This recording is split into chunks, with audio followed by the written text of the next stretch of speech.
Seguimos, 7:49. Al 96,82% está el escrutinio de asambleístas nacionales. Y según ese escrutinio,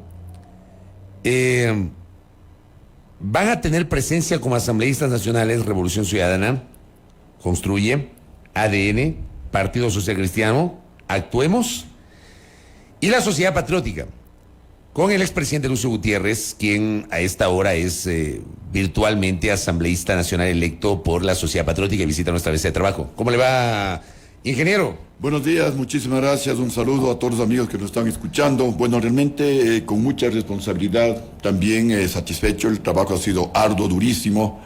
Es una guerra completamente desigual, la parte electoral, pero aquí estamos con fe y alegría. ¿Cómo asume el resultado electoral el expresidente de la República y hoy virtual asambleísta electo? Bueno, con mucha responsabilidad, como decía, doy gracias a Dios, doy gracias al pueblo ecuatoriano que desea que la decencia, la honradez, el patriotismo vayan a la Asamblea Nacional para rescatar justamente la imagen de la Asamblea. Pero también algunos comentarios, y les invito a la reflexión, ecuatorianos. Lamentablemente las elecciones ya no son una confrontación de ideas, de propuestas, de honradez, de honestidad. Lamentablemente se han convertido en una competencia entre millonarios. El que más gasta, el que más propaganda pone, el que más regala, es el que tiene la posibilidad de llegar a la presidencia o a la Asamblea Nacional. Y la pregunta es, ¿y qué pasa con la clase media? Gente muy bien preparada, gente honesta, gente patriota, que son los que han realizado en la historia mundial los cambios positivos en los diferentes países. ¿Qué pasa con ellos? ¿Qué pasa con el dinero que gastan en las campañas? ¿De dónde vienen? Tal vez ese dinero se lo robaron en una anterior función pública, tal vez están financiados de organizaciones clandestinas, tal vez van a recuperar ese dinero porque los cálculos no dan. Lo que ganarían en la función pública no es ni la 10ª parte de lo que gastan, de lo que, entre comillas, invierten en las campañas electorales. Sin embargo, yo quiero hacer un llamado a esos jóvenes, a esos profesionales, a esa gente honesta, patriota, que hoy más que nunca tenemos que participar en elecciones. Así no ganemos, pero no podemos bajar la guardia, no podemos bajar los brazos, no podemos dejarles el camino libre para que candidatos de dudosa ética, con financiamiento que no sabemos de dónde viene, puedan llegar a los diferentes niveles del poder político en el Ecuador, porque ahí sí se acabó el país. Recordemos que las naciones solamente persisten en base a valores, en base a luchas éticas. Los países, los pueblos sin valores, sin ética, sin moral, están destinados a desintegrarse, y eso pues no queremos que suceda en el Ecuador. Y tal vez como último sobre este tema, decirles a los patriotas ecuatorianos que la única lucha que se pierde es la que se abandona, y que no hay victoria más sublime que jamás rendirse. Y por eso estamos en esta contienda electoral. Usted después de la victoria del 2002, esta es la segunda vez que gana una elección. Bueno, he ganado otras elecciones, lo que pasa es que a través del fraude electoral me han sacado. ¿Cuál fraude? ¿Cuándo? Por ejemplo, en la anterior, que estuve ya de candidato asambleísta, constaba en la lista inclusive del CNE, ¿y qué pasó? Una orden del expresidente Rafael Correa, me sacaron de esa lista. Porque pero usted ¿cómo sabe eso? ¿Qué evidencia tiene? Porque hay las evidencias, hay las publicaciones, en los mismos documentos ¿De que le hicieron fraude a usted? Por supuesto, así es. Es lamentable lo que sucede. Uno tiene que cuidarse. Es que se manipula la voluntad del pueblo ecuatoriano. El fraude es en varios niveles. Pero bueno, en todo caso, miremos la página, no hablemos de esas cosas que no vale la pena que nos den. A ver, pero la mañana, más bien yendo a la Asamblea Nacional, queremos pues lograr mecanismos que fortalezcan la transparencia electoral para que todos estemos... Usted gana en este momento y le pregunto, ¿se convierte en el único legislador de la Sociedad Patriótica? Tenemos 3 legisladores. Tenemos ¿cuáles son los uno? Roberto Cerda, de la provincia del Napo, pero él, alianza. Él va a ser de Sociedad Patriótica. Él no va a ser, es de Sociedad Patriótica. Y ¿en alianza con quién están? ¿Con Amigo? Con la lista 6. Lo que pasa es que están contabilizando la lista 6. Ya, correcto. O sea, los socialcristianos están contabilizando uno más. Así es. Hay que quitarles uno y darles a usted otro. Por supuesto. Ya. Y también en Sucumbíos Guido Vargas, él es de Sociedad Patriótica en alianza con la 6. Guido Vargas ha sido prefecto por... No, él es hombre de Sociedad Patriótica, yo lo sé. Así es. Pero como fueron en alianza con la 6, le están contabilizando en la 6, así es. Pero Entonces, pero es que esto es interesante porque todos le contabilizamos solo a usted como asambleísta de Sociedad Patriótica. Entonces son 3. sí, ya sabes, somos Entonces de la lista 3, todo 3. hay que quitarle a 2 entonces al Partido Social Cristiano. Claro, nosotros somos lista 3, todo 3. Hasta en los asambleístas. Oiga, ¿Pero ahí no fueron en alianza? En alianza, En alianza, claro, sí. con el Partido Social Cristiano. Pero son Lista gente... 6, pero son de la 6, son de la 3. Son de la 3. Son, No de las 6. No. Son O sea, van a actuar candidatos los nuestros 3. En alianza, ¿no? En alianza. ¿En alianza? Pero son de Sociedad Patriótica. Son afiliados a Sociedad Patriótica. Guido Vargas ha sido prefecto por Sociedad Patriótica, ha sido asambleísta Guido Vargas por Sociedad Patriótica. Ahora, lo que pasa es que hicieron alianza porque usted sabe, bueno, son estrategias para evitar sorpresas. Pero entonces Y me cuando quedo hasta ahí. se instale la asamblea, ellos no van a ser parte del bloque PSC, sino del grupo de los Sociedad 3 de Sociedad Patriótica. Patriótica, ¿Y por cómo van a actuar ustedes en el inicio de la nueva Asamblea Nacional? Esos 3 legisladores de la Sociedad Patriótica. A ver, nosotros ¿Qué vamos- postura van a tener en la instalación de la futura legislatura? Nosotros vamos con la misión de hacer todo lo posible por destrabar la Asamblea Nacional. La Asamblea Nacional no puede convertirse en una función obstruccionista que le dificulta al presidente de la República que trabaje. Más bien todo lo contrario. Queremos que la Asamblea Nacional se convierta en un equipo y utilizando un símil elemental como la selección de fútbol del Ecuador, que se nutre de jugadores de varios equipos de fútbol, pero se acaba el campeonato nacional y todos formamos la selección, todos somos de Ecuador, todos somos la selección, todos patean. y Pero ganan la usted sabe selección. que eso suena bonito desde el discurso, pero en la práctica Es no difícil, pasa nada. es Usted difícil. sabe que no es así. Yo sé, es difícil, pero en todo caso, por ejemplo, hay leyes que nos interesan a todos. ¿Cuáles? Hay que aprobar esa ley de extinción de dominio para combatir la corrupción. Pero ya hay una ley de extinción de dominio vigente. Claro. Bueno, pero está otra en trámite, porque lamentablemente, pues como se dice, echa la ley, echa la trampa, y la actual ley, un artículo se contrapone con el otro, hay otros artículos vacíos que permiten que por ahí los que robaron dinero público queden en la impunidad. También está la ley de control de riesgos, que es importantísima aprobarla. Nosotros queremos llevar propuestas para darle en esta guerra interna no declarada contra la delincuencia, contra el terrorismo, contra los sicariatos. Queremos darle inmunidad a la fuerza pública, habrá que hacer las reformas que se requieran, constitucionales posiblemente, legales también, de tal manera que militares y policías estén protegidos de manera legal para que no tengan retaliaciones ni políticas ni jurídicas en lo posterior, como ya ha sucedido en el Ecuador. Queremos pues también contribuir con leyes para generar empleo, que creo que no se va a poner nadie.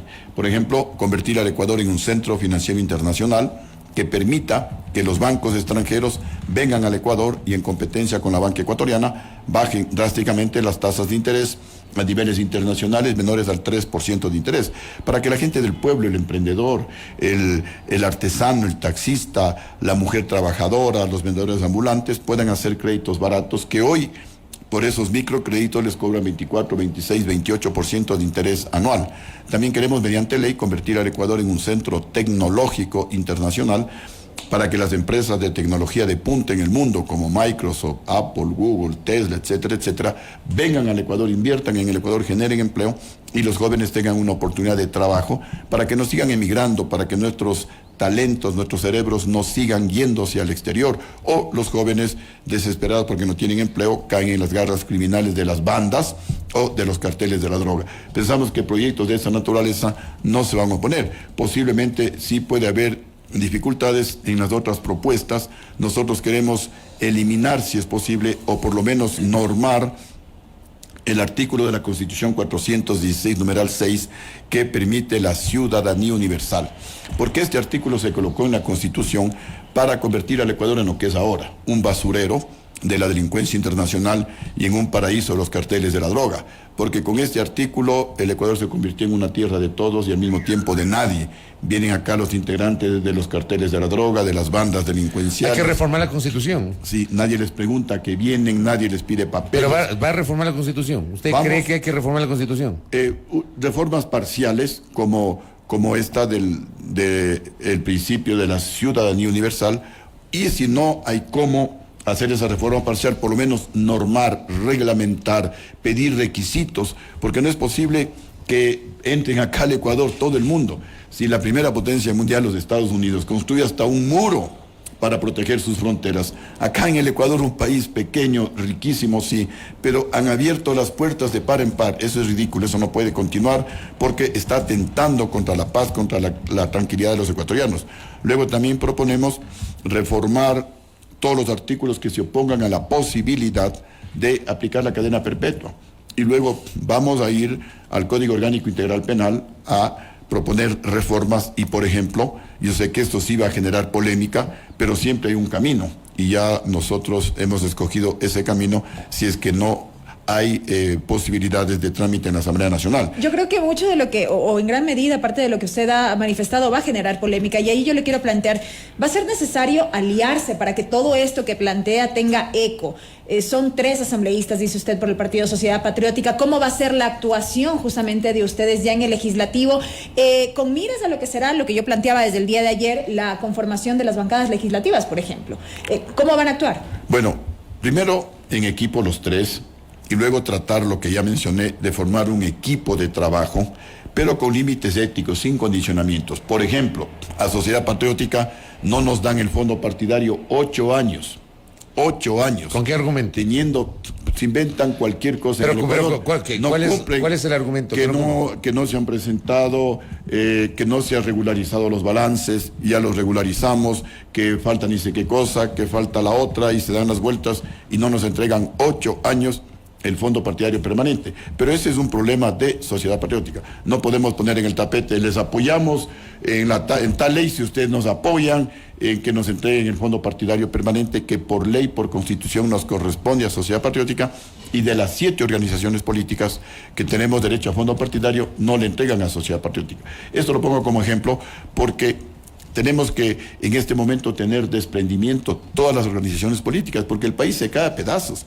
El país se desangra, y si cada organización política dice, a ver, yo apoyo, pero si me hacen esto, yo apoyo. Si ¿Usted está dispuesto a hablar con la bancada del correísmo? Hay que hablar con todos, porque... ¿Usted no tiene problema en hablar con los 52 legisladores del correísmo? Yo no tengo problemas con nadie, algunos tienen problemas conmigo, yo no tengo problemas con nadie. Pero si, por ejemplo, hay esa posibilidad de un acercamiento en función de esto que usted señala, ¿no tiene problema en hablar con el correísmo? Yo no tengo problema, porque es el país el que nos interesa a todos, es el país el que se desangra, es el país el que tiene que ser rescatado, porque si cada uno comenzamos con nuestros problemas personales, el país se hunde y perdemos todos. Esto es como el Titanic, se hunde el barco, nos ahogamos todos. Vamos a ver si cuando se instale en la Asamblea se logra cumplir eso. Ahora, yo le digo algo, le he escuchado a usted que ha planteado algunas iniciativas, procesos normativos, proyectos de reforma, leyes e incluso reformas constitucionales. Pero no olvidemos, coronel ingeniero, que la próxima asamblea es una asamblea de 1 año y medio. Así es. Y hay unos plazos que establecidos en la propia Constitución, en la Ley Orgánica de la Función Legislativa. Una norma constitucional no se reforma en pocas semanas, requiere un dictamen favorable de la Corte Constitucional que indica la vía, si es enmienda, si es reforma. Si es enmienda, tiene que pasar 1 año entre el primero y segundo debates. Si es reforma, tiene que haber, digamos, 3 meses entre el primero y segundo debate, y luego un referéndum constitucional. O sea, la cosa no es tan sencilla, y en el caso de una ley también hay procesos y plazos normados por la ley. Mi pregunta es, ¿si han calculado ustedes el tiempo que va a tomar impulsar todas estas reformas? A ver, algunas, si es que hay consenso en la Asamblea Nacional, se las puede aprobar en un plazo aproximado de 9 meses, es decir, estaríamos dentro del 1 año y medio que duraría esta Asamblea Nacional. Los otros, por lo menos, pueden quedar encaminados para que la siguiente Asamblea Nacional los discuta y ojalá los apruebe. Y como le decía, siempre hay un camino, que es el que usted ya mencionó, que es la consulta popular, que se la puede pedir que haga el presidente de la República o un grupo de asambleístas. Podríamos impulsar esa reforma o a través de una consulta como ciudadano, recoger firmas y hacer esa consulta popular para lograr cambios importantes en el país. Por ejemplo, si no hay consenso en el tema de sancionar con cadena perpetua a todos los políticos ladrones hasta que devuelvan la plata robada. Una vez que devuelven la plata robada, se someten a la actual legislación penal. También cadena perpetua para los jueces y fiscales corruptos que piden dinero para dejar en libertad a delincuentes de cuello blanco hasta que devuelvan la plata robada. También la propuesta es cadena perpetua para los sicarios, para los violadores. ¿Se puede hacer cadena perpetua? Sí, por supuesto. Ya lo mencioné, hay que reformar artículos de la Constitución que se opongan a la posibilidad de cadena perpetua. Hay que reformar artículos de la Constitución que, por ejemplo, digan que todos los convenios internacionales están por encima de la Constitución. Se puede aumentar una frase a excepción de los temas de seguridad. Es decir, siempre puede haber un camino. Lo que no podemos es quedarnos como estamos viendo cómo el país se desintegra. Ahora, la idea de la cadena perpetua no es llenar las cárceles con gente condenada a cadena perpetua. Todo lo contrario, la idea, la filosofía de esta propuesta es que las cárceles estén vacías, que nadie vaya a cadena perpetua. El mensaje para todos los que estamos en política es que el poder es para servir al pueblo, no para robar, no para llenarse los bolsillos con el dinero del pueblo ecuatoriano. Y si se roban el dinero, van a tener que devolverlo. Y si no devuelven, ahí sí se quedan eternamente en la cárcel. También el mensaje para los jueces y fiscales corruptos es que no cobren. Todos sabemos, yo sé, todos los días la gente viene a nuestra sede a quejarse que le pide plata el juez, que le pide plata el fiscal, tengan o no tengan la razón. Sabe esto el presidente de la Corte Nacional de Justicia, pero nadie hace nada. Y los jueces dejan en libertad a ladrones y simplemente la noticia es que sí, que le han cesado o que le han dado, no sé, licencia sin sueldo de una semana. Pero sí ha recibido $100,000 para dejarle en libertad a un delincuente de cuello blanco. Entonces tenemos que sancionar de manera ejemplar también a los jueces y fiscales, si no el país no se va a componer. Pero también para sancionar habría, usted plantea reformas legales para sancionar. Porque expresamente Por no tiene supuesto. competencia. Claro, la Asamblea no tiene competencia Así de es. fiscalización sobre la administración de justicia. Así es, pero sí podemos hacer las leyes, podemos hacer esas reformas. Pero también aquí la idea y el mensaje para los jueces y fiscales de señores, ustedes ganan un sueldo, administran justicia, no tienen por qué cobrar por las sentencias. Y si cobran, van a tener que devolver la plata, y si no devuelven, ahí sí se quedan en cadena perpetua. Inclusive el mensaje para los sicarios, para los violadores, es: señores, piensen 3, 5, 10 veces antes de asesinar a una persona o de violar a un niño o una niña, porque si violan, se van a cadena perpetua. Y lo que sí, todos los presos tendrán que trabajar, primero para que paguen por su comida, por el alojamiento, y segundo para que se rehabiliten, de tal manera que cuando salgan en libertad tengan ya un oficio para trabajar y no para robar. Yo sé que estas, por ejemplo, son reformas polémicas. Hay otra ley que vamos a proponer también muy polémica, que la llamamos de investigación, de justificación y de incautación de bienes robados. Esta es una ley que prácticamente, y esa es la ventaja, que no tiene ni principio ni fin, porque las otras leyes tienen vigencia desde que se publican, desde que se aprueban para adelante. Pero ¿qué pasa desde que se publicó esa ley para atrás? Reina la impunidad. Pero es que la normativa no puede ser retroactiva. Por eso, es que ese es un principio jurídico universal. Universal, por supuesto. O sea, ahí no hay cómo hacer nada. Bueno, siempre... Solamente puede haber retroactividad si es que hay algún beneficio para el reo, así es. Eso es. Bueno, está hablando con una persona que ha estado presa 2 veces. Entonces, conozco el tema. Por eso, pero, ¿cómo va a ser con la retroactividad? A ver, por eso, esa es la ventaja de esta ley, de esta propuesta, que es una ley de investigación, de justificación y de incautación de bienes robados. Entonces, con esta ley, usted puede investigar 20 años atrás, 10 años atrás a un expresidente, exalcalde, exprefecto, juez, fiscal, etcétera, que tenga fortunas sospechosas. Le investiga, nadie le puede impedir que investigue. Y si tiene una fortuna sospechosa, que justifique. Si justifica, no pasa nada. Si no justifica, entonces ahí se le incautan esa fortuna mal habida, y esa persona pasa a órdenes de la justicia. Aquí lo que queremos es que se acabe la impunidad, es recuperar la plata robada, y yo sé pues que en esto puede haber algo de oposición. Entonces esto, por ejemplo, podría entrar a una consulta popular. Veamos qué pasa en el desarrollo, obviamente, de estas semanas, de estos meses antes de la instalación de la Asamblea. Gracias por esta primera entrevista como virtual asambleísta electo a Lucio Gutiérrez. Muy gentil, el coronel ingeniero, muy amable. Muchísimas gracias. Muy gentiles. Muy amable. Siempre en la lucha. Gracias. El expresidente Lucio Gutiérrez, virtual asambleísta electo por la Sociedad Patriótica, muy gentil, muy amable, gracias. Gracias, coronel. Muy amable que ha estado acá con nosotros, conversando en la primera hora, una primera reacción justamente sobre esta elección, y ha hecho algunos anuncios, digamos, con una dosis de polémica, y lo hemos dicho en la entrevista. 8:08, pausa en la primera hora.